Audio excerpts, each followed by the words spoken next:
That's everything we need to know about this side of the truck. Let's go on the other side.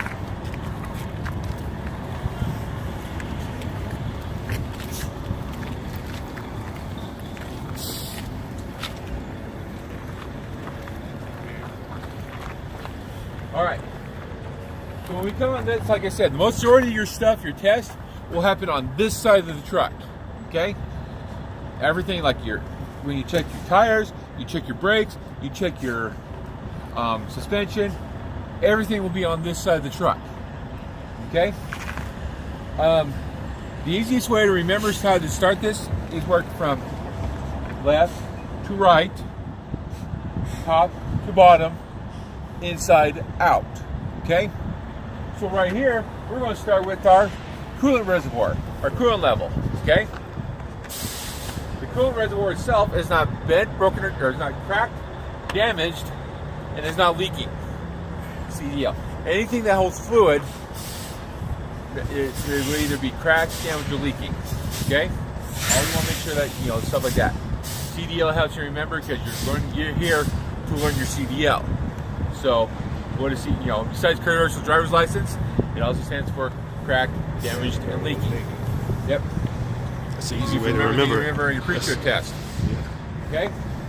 We're going to make sure our radiator caps are tight. Our coolant level is filled above the minimum level. If it was below the minimum level, we would have to fill it up. And it is also mounted properly. Also, we're going to check the hoses. Okay? Make sure our hoses are there's no abrasions, there's no bulges, and there's no cuts. If there's any of those things, that hose is failing. We need to get it replaced. Okay? We're also going to make sure it's properly mounted and it is sealed tight and clamped. Okay? We're going to move down here. And this is part of your water pump. And your water pump comes right down here and right in the front of the engine.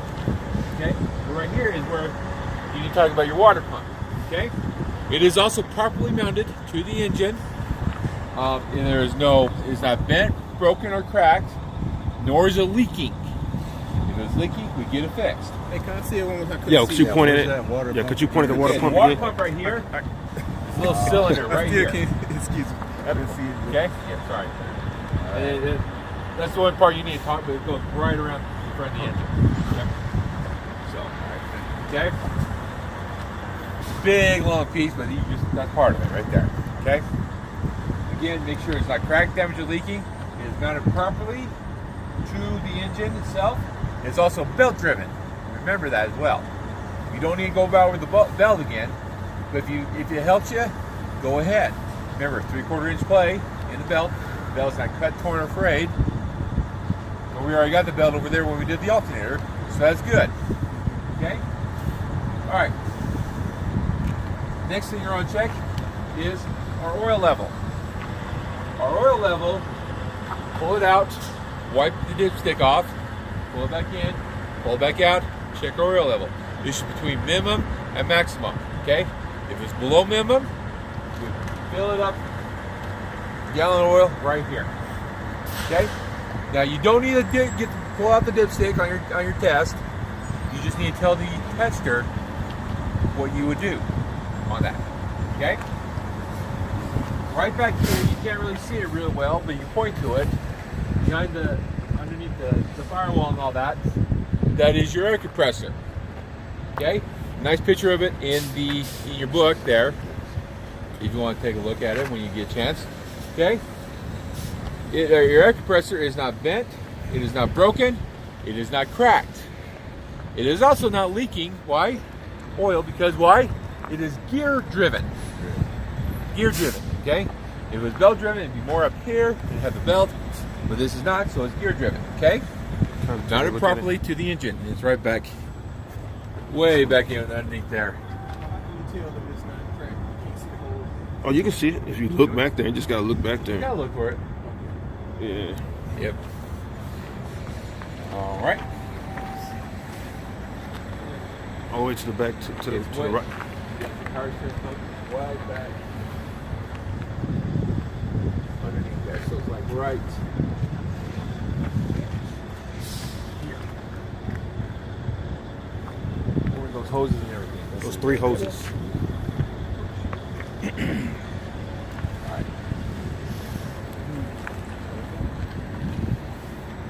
All right. Basically, follow all the airlines. All right. So again, we got to the right side. Let's come back here and we'll start again. Okay. We're going to come here to our power steering reservoir. Okay.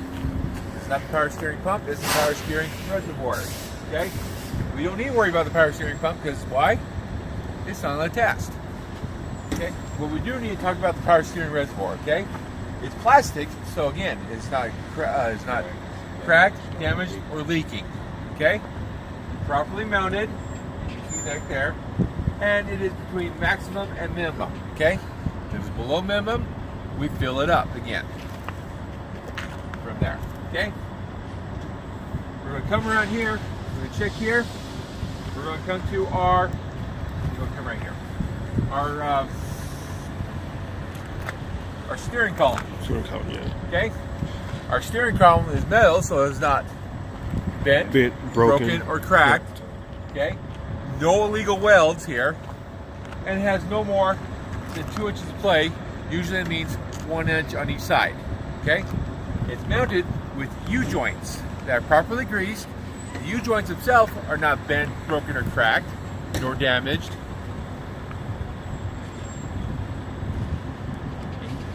Yeah. Yeah, make sure you get everything. It's crazy. Okay. Come down the steering shaft here. We're going to come to our gearbox. The gearbox is properly mounted to the frame right here. Okay. You don't need just need to mention it's properly mounted. Okay. It is metal, so it's not bent, broken, or cracked. It's also not leaking because there's power steering fluid goes right down into it. It's also gear driven. Okay. All you need to mention. Okay, coming right here. This is our Pitman arm. Now this is where I usually get things mixed up a little bit. And so if you miss, notorious instructors, if they mess up on their stuff a little bit, they kind of get a little nickname. There used to be a driving instructor here. He used to forget about the gearbox all the time. So what do they call him? The gearbox. He kind of stuck with him, don't you? So I can't say like, oh man, this is where I usually get that stuff. So I used to mix the drag link of the Pitman arm down around. Yeah, this is sort of good. So all right, so we're going right here. We got our Pitman arm, our drag link. We also need to talk about our steering knuckles right down here, as well as our bushings. Also, again, your tie rod right across the bottom of the truck. Okay, those are mounted properly with castle nuts and cotter pins. You want to know what a castle nut is? Take a look. It looks like that little figure on chest, that rook. Oh, okay. Yeah. Yeah, I see. Yeah, that's what they look like. Those are castle nuts. Okay? Again, your Pitman arm, your drag link, your steering knuckles, and your tie rod. Okay? Easy to remember the things about your Pitman arm, your drag link, and your knuckles. Oh, okay, that's cool. And then everybody knows what the tie rod is. So.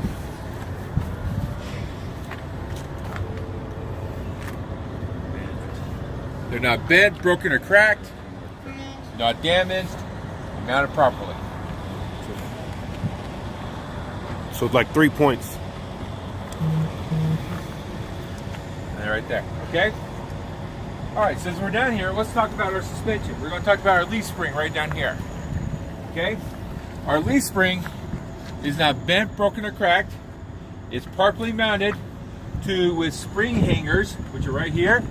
And there's another one back there at the other end of the spring. If you want to take a look back there real quick.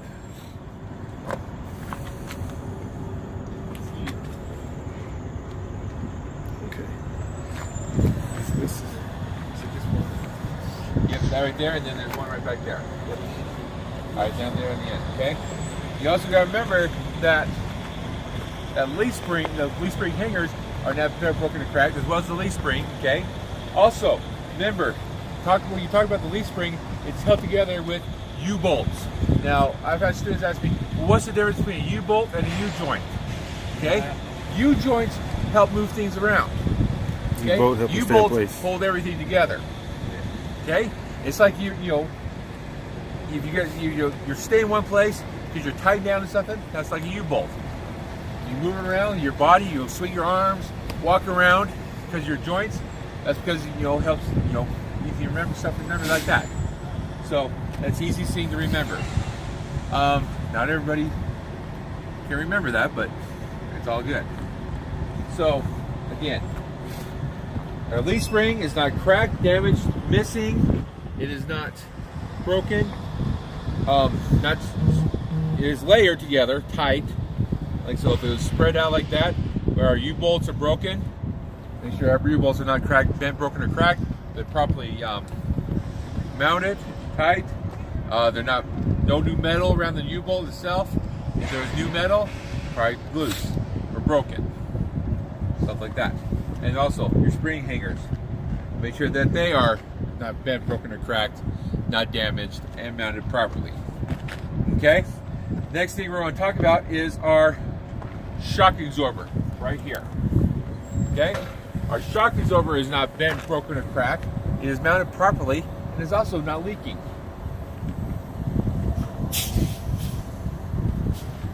Okay? Real Right quick. there is the end of the suspension.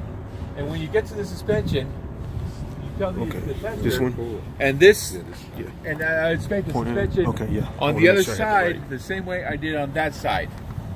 There's your points for your suspension. Okay? You're going to come around here, excuse me real quick. You're going to come around here, you're going to go off the suspension, and we're going to talk about our airlines. Okay? Our airlines are made out of rubber, so again, there's no abrasion, there's no abrasions, there's no bulges, and there's no cuts. Okay? We're also checking for leaks to make sure that they're leaking, that they're properly sealed. Okay? Now, how can you tell if an airline's leaking? You look. How do we look? No, we can't touch the air. Well, you get a little water bottle, we put a little soap in there, spray if you the areas where you need to see if it's leaking or not. If it is, it'll bubble. So there's your look. Okay? You listen, release your brakes, just sit there and listen to where the air is coming from. All right? That way you can say, isolate where the air leak is, okay? And then you just feel. Just take your hand across there and see if you can feel where it's leaking. That's how the easiest way to find out, okay? We're going to check our airlines, make sure that they're properly mounted, they're properly together, connected, make sure they're not leaking, okay? No abrasions, bulges, or cuts, because just like we did with our water, with our hoses, if there's any abrasions, bulges, or cuts, it means it's going to fail, okay? We're also going to come right here, and we're going to talk about our brake chamber, okay? Our brake chamber is properly mounted right here. It is not bent, broken, or cracked. Okay? And it's got it's properly sealed with a C-clamp all the way around it to protect the spring inside. And if you ever want to see the spring inside, look at the board, the air brake board in the classroom. That tells you the whole Just the situation. the Yep. black box right behind the wheel. The brake chamber right here. Okay. That houses your brake spring. Yep. So we got that. All right. Also, you're going to talk about your push rod, which is inside your brake chamber. Okay. Push rod is not bent, broken, or cracked. Also, your slack adjuster, right here. It is mounted 90 degrees, a 90-degree angle from your brake chamber. Okay. Your slack adjuster is not bent, broken, or cracked, nor does it have more than 1 inch of play when released. Okay, so you release your brakes, you pull this slack adjuster out. You can't really pull it out right now because of it. The brakes are set right now. Okay, if there's more than 1 inch of play on that push rod, it means we need to adjust our brake, slack adjuster. Okay. Now we come right here. Inside the brakes itself right there, we have our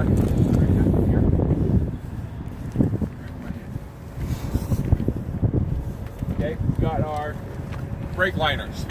Now, I know for a fact, we know that they're brake shoes or brake pads. That's what we grew up learning them. Brake shoes, brake pads, whatever. Well, in the state of Utah, we don't call it. We do your test. You gotta remember, they're brake liners. Okay? Brake liner. Brake liners. Right, brake pads and brake liners. Because some guy at the Capitol Hill, and yes, we do have a Capitol Hill in Utah. If you don't believe me, go downtown Salt Lake. You'll probably see it. You can't miss it. It's right on top of the hill. Looks like the Capitol building in Washington, D.C. All right? Capitol guy right there decided he's going to call brake pads brake liners. The guy who designed the test. So then he's like, okay, well, and there's going to be some other things as we go along. Mud flaps are called splash guards. Some other things, It's just Sounds like a feminine issue to me. yes. All right. So, anyways, instead of Right. calling them brake shoes or brake So pads, make it soft. we call them brake liners. Okay. You want to make sure your brake liners are not bent, broken, cracked. Yes, they do crack because they are rubber. You also want to make sure there's no debris nor oil on the shoes itself. Okay. Also, the brake liner must not be less than 1/4 inch pad along that brake. Okay, so that's what you do your inspection. So when you call up your safety, call up, get to say, hey, I need some new brake liners, brake shoes, or whatever you want to call them. You call call the service desk here and say, hey, we need to put some new brakes on my steer axles. Okay, they're less than 1/4 inch thick. And if you don't know, look at them. Say, hey, they need to be looked at. So, yep, these are good. All right, that's an airline. Yep. Yep, that's just an airline. All right. Also, right where the brake liner is, right around here, is our brake drum. Okay. Which they're pressed against right now because they're set. Our brake drum is made of metal, so we'll make sure that it's not bent, broken, or cracked, nor is there any illegal welds in there. Okay? Also, make sure there's no oil or debris inside the brake drum, and that our brake drums are not worn excessively thin. How do you look for that when you can't even hardly see it? Probably like touching, I'm assuming. I don't know. I think it's probably touching. You just look in here, release go ahead, that's where you get wheel chocks, release the brakes, take a look in them every once in a while. Okay. Just stuff like that. Once in a while, you don't have to do it every day type thing, but just whenever you're doing your morning pre-trip every morning, You want to do it? just kind of take a look down here. Okay. They're good. Alright. But once in a while, like I said, eventually what I said, every week make sure everything's properly, yeah. So, yes.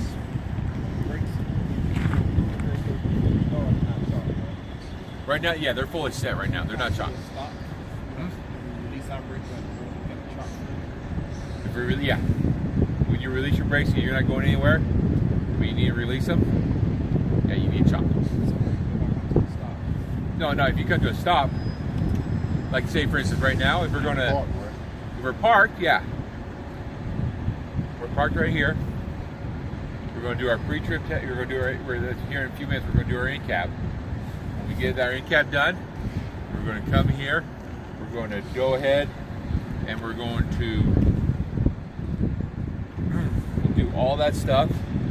Get all that done. That when we get to a point where we need to release our brakes for our applied test, our 1, 2, 3 test, we'll come out here and chalk the wheels. Okay?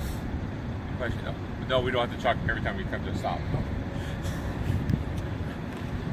No, we don't. So, okay? All right, so we're right here. We're going to move forward, and we're going to check on each side. We're going to check our tire, okay?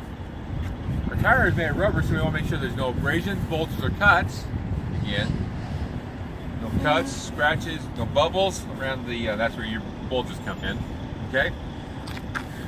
We want to check the tread, make sure it's evenly worn, okay? Also want to check the tread to make sure there's no less then 4 30-seconds on this tire. Okay? So there's our, when we talk about tires, we're talking about ICD, inflation, condition, and depth. There's our depth. We check the condition of the tire, make sure there's no abrasions, bolts, or cuts. There's the condition. Now inflation, we come here, you're going to look on the tire itself, and you're going to look for the manufacturer specifications for the inflation of the tire. For these tires, they for the steer tires here, the manufacturer has to keep them at 110 psi. Okay, if you don't see the manufacturer specifications on the tire, or what your company might tell you what they want you to do, they must have a minimum, and I say this, a minimum of 100 psi in each tire. Okay. We're also going right here, and we're going to check the rim of the tire. Again, we'll make sure it's properly sealed around the tire, the rubber, and to the metal. Okay. The rim itself, there's no, it's not bent, broken, no cracks. Okay. No illegal welds either on this. Also, we're going to check all the lug nuts, make sure they're properly tight. Okay. If there's any loose, or you see any rust streaks going down your wheel, more than likely you have a loose lug nut. You need to get that tightened up. Or even if they're missing, you must get one. Must get it taken care of. Okay? The series, the DOT sees you, you're missing a lug nut, they're going to say, all right, bring it in. We're going to have an inspection here. So, illegal weld? Pretty much any welding. Any welding on the vehicle. Yeah, welding. Yep. Yes. So, all right. We're going to check here. Also, right here, this is our hub seal. Okay? Our hub seal holds the foil. We'll make sure, because it's plastic, it is not cracked, it is not damaged, it is not leaking. Okay? It is also, we can actually access it here. If it's low, we open it up. Check the oil level. Sometimes you just dip your finger in, pull it out, check the oil level. If it's low, go ahead, fill up with a 90 weight oil. 90 weight. You can find any auto parts store or truck stop usually carries it, so anything like that. Okay? Right there and then, you're just got done with everything as part A. Okay? Any questions?